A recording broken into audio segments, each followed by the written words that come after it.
The in-person Pokemon Go Fest 2025 events are coming up soon, so let me set you up with all the tips and tricks you need to maximize on this event.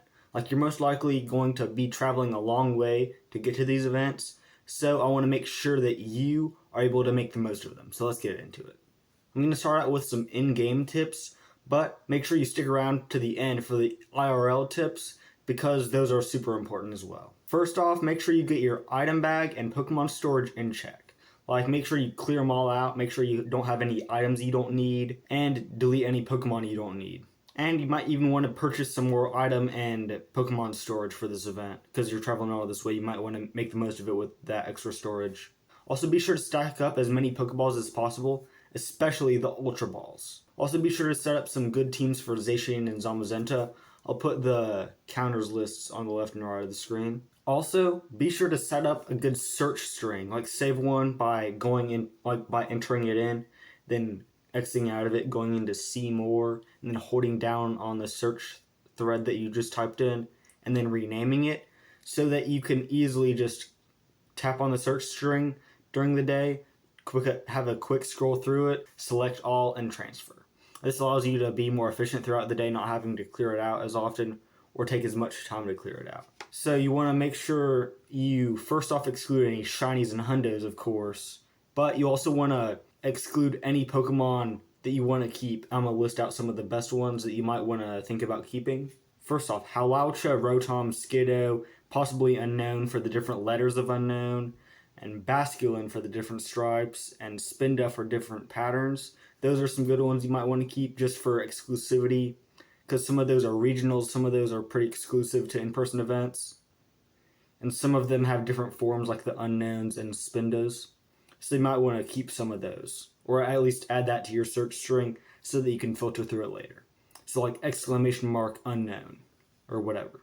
And so Frigibax evolves into Baxcalibur, which is the number 6 ice type attacker and number 43 in the Master League. Timber evolves into Conkeldurr, which is the number 13 fighting type attacker. Wimpod evolves into Golisopod, which is the number 18 bug type, number 43 in the Great League, number 28 in the Master League. Togedemaru is the number 42 in the Great League. Totodile evolves into Feraligatr, which is the number 13 in the Great League, and number 19 in the Ultra League. Inkay evolves into Malamar, number 8 in the Great League, and number 26 in the Ultra League. Skrelp evolves into Dragalge, number 47 in the Ultra League. Carbink is number 24 in the Ultra League. And now let's go over some ones that are exclusive to those event exclusive, like location specific habitats, like the one that's specific to Japan. I think it's Calming Tea House. So in Japan, Hatena evolves into Hatterene, the number 17 fighting type attacker. Mabril evolves into Azumarill, number 20 in the Great League. In Jersey City has Beldum, which evolves into Metagross, the number 3 steel type and number 20 psychic type attacker. Hoppip evolves into Jumpluff, number 49 in the Great League. Bombardier, which is number 35 in the Ultra League. And Paris has Drillbur evolving into Excadrill, which is number 16 ground and number 17 steel type attacker. Rufflet evolves into Braviary, which is the number 15 flying type attacker. Rhyhorn evolves into Rhyperior, or as my dad calls it, Riparior. And Riparior is number 13 ground type, number 6 rock type attacker. It's also number 10 in the Master League. Sableye, number 26 in the Great League. Duskull evolves into Dusknoir, number 8 in the Ultra League. And it also evolves into Dusclops, number 7 in the Great League. And Skorupi evolves into Drapion, number 27 in the Ultra League. That was a lot of Pokemon, bro. So be sure to look through those. And any of the ones that you specifically want to keep, like if you need a good Ice-type attacker, do exclamation mark Frigibax, or if you want to save unknown so you can sort through the different letters later, do exclamation mark unknown, or if you need some Hawluchas for the regionals, do exclamation mark Hawlucha. But yeah, make sure you set up a good search string. Also, once you have that search string saved, what you can do is throughout the day, if your Pokemon storage is getting close to full, what you can do is just go under that search string and click on it and then sort through it, look through it really quick, and then do select all and transfer. That makes sure that you don't transfer anything that you want to keep.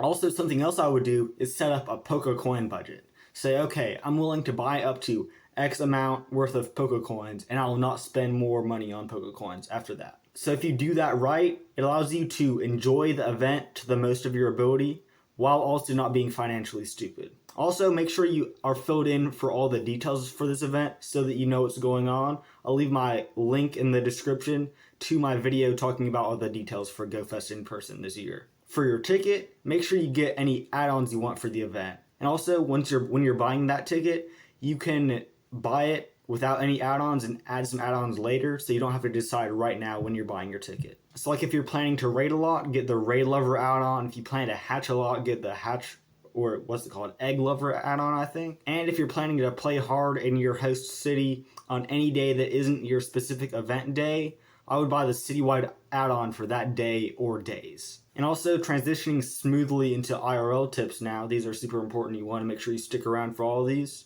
You probably want to coordinate a group of people from your local community that are also going to the event so that you can play with them together, not just be in this open park and not knowing what to do, where to go. You know what I'm saying? Also, be sure you coordinate when you want to have your park experience. Say, okay, we're all going to have our park experience on Saturday morning, and that's when we're all going to go to the park. And you also want to make sure you coordinate where you're going to play your city experience. You probably also want to create a group chat for communication so you can say, okay, I'm here at the park, where are y'all? Okay, you're at that habitat, I'm gonna go over there, or we can meet up at this habitat, you know what I'm saying? Also, you can also save money by sharing hotel rooms or Airbnbs, or carpooling to the event if you're close enough. Also, make sure you all know how to get to the park, and how to get to your city gameplay location. Just a recommendation, I don't know how true this is, but I've heard that the Trainer Club hosts a pretty good raid train, so if you're able to go to that, I would definitely go to that as your city gameplay experience. Also, whichever location you're going in, whether that's Paris or Japan or Jersey City, be sure to research any of the common scams and threats in your area and also plan accordingly. Also, be sure to have constant awareness of your surroundings. Like instead of looking down at your phone like this, maybe switch to looking at your phone like this with your eyes up, you know what I'm saying? Also, be sure to figure out how and how long you'll play. Do you want to focus on raids whenever you're in the park and catches when you're outside the park? Also, figure out your priorities and goals. Any shinies you want, make sure you create a list of those so that you have some goals to work towards. Also, you want to make sure where you know where you're going to get lunch. Like I've heard the food trucks at the park are just super long. So I would like plan, like maybe get a healthy lunch, make some healthy sandwiches by getting some ingredients at a local supermarket or something. So I would plan where you're gonna get lunch, not at the park, because the lines at the food trucks are super long. Also, be sure to prepare any IRL items that you need. Be sure to get at least one good portable charger, or multiple. I would recommend multiple if you're playing for a long period of time. At least have 20,000 milliamp hours total. But you want to make sure that each power bank is below the legal limit and that you have it on your carry-on item, not your checked bag. Because you don't want to get your portable charger stolen and you'll have to like buy one in the airport that's super overpriced. Also, be sure to have a good auto catcher, water bottle, shoes, snacks, and sun gear like sunscreen, an umbrella or umbrella hat, neck fan, and or a phone cooler. For a lot of these items, I've actually created buying guides for some of them, like the portable chargers and the bags and the auto catchers. So I'll leave my links to the buying guides in the description. Something cool I've seen is like if you have an iPhone, you can get a MagSafe portable charger. Like they're like 10,000 milliamp hours and you can just stick them on the back of your phone. So I've heard that ones from Anchor are good. So you can get a couple 10,000 milliamp hour MagSafe portable chargers that you can just stick on the back of your phone. I've heard those are pretty good. Also, make sure your phone has a strong enough battery. And if it's time, you might want to switch out the battery, change your battery, get a repair on that. Or maybe even buy a new phone. Also, I can't stress this enough, charge your stuff the night before. Like charge your portable charger, your auto catcher, your phone, your neck fan the night before. Plug it in to charge the night before so that it's ready to go in the morning. Because you don't want to wake up in the morning and be like, oh crap, wait, I don't have enough battery to play the event. I traveled all this way, I can't play it because I don't have any battery. So you want to make sure you charge your gear the night before. Also, if you have limited data or are coming from a different country, make sure you have enough cellular data to play comfortably. You can buy a roaming SIM card from, like in the airport or whatever, if you're coming in from a different country. Or if you're on limited data, you might want to have an add-on to your data so that you can make sure you can play the whole event and not run out of data. To reduce your eye strain, you might want to get some blue light glasses. Like I have some right here. Let me show you. Yeah, I got some blue light glasses here. So these are really good for playing for long periods of time. So you might want to get some blue light glasses like these. Also, make sure you have a good screen protector and case, and maybe even a pop socket to make sure you don't damage your phone, because you don't want to break your phone. Also, finally, because of how physically intensive the game is, be sure to get enough sleep the night before the event and eat healthy. If you're coming in from a different country or a different time zone, I've heard there's apps that will gradually change your bedtime to make sure your circadian rhythm is set properly. I would probably do that if you're coming from a super far away time zone. And for food, make sure that you're eating healthy. I would rather spend more money on eating healthy to have less Pokecoins than spend more Pokecoins but just be feeling like crap because I ate McDonald's the whole time. Also, be sure to not push your body too hard. Like, take breaks when you need to, know when it's time to be done playing,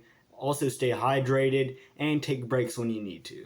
And in all of this, whenever playing this event, you need to focus on enjoyment above all else. Like, you could have the worst gameplay, get 0 shinies, 0 hundos, 0 anything, but if you enjoyed the event, that's more worth it than if you were just on your phone grinding the whole time, not talking to anyone, not even enjoying. So be sure you enjoy the game.